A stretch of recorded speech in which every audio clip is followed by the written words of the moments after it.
So hi guys, ayan nga, napapunta nga kami sa Walmart muna kasi bibili ako ng pang baby shower na regalo.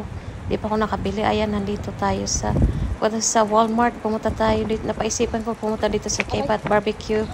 Korean Barbecue Restaurant. I think there's a wait. So ayan nga guys, nandito na tayo sa loob. Pero sabi ng doon, receptionist, 30 minutes wait. So okay lang. K-Pat Korean and Hot Pot Barbecue.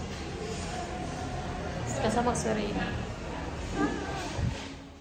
At ito nga yung pangalan ng nila, restaurant K-Pat, Korean Barbecue and Hot Pot. Nagandahan nga ako dito sa nila, design sa nila ceiling, no? Tapos ito yung nila, pangalan ng restaurant. So ayan, hindi ko alam. Wala na. May grill.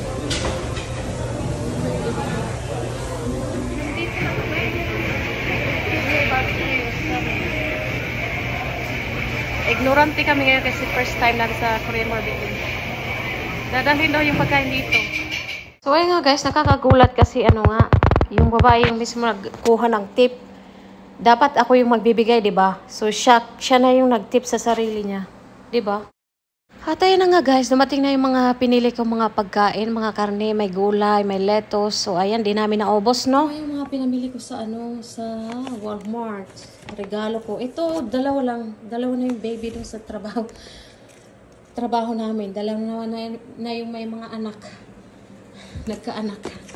So ito yung mga anak pa lang. Ireregalo ko. Yan para siyang higaan Tapos may laruan sa itaas. Diba? Pang 0+ months ito.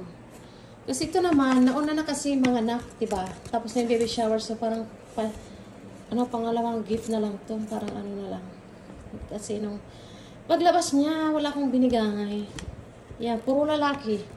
Yung mga anak nila. Panganay. So, ayan, overall. Tapos ito yung, meron din pong damit. Yan. Ayan ito. Basta yan. Yun lang guys. Bye-bye.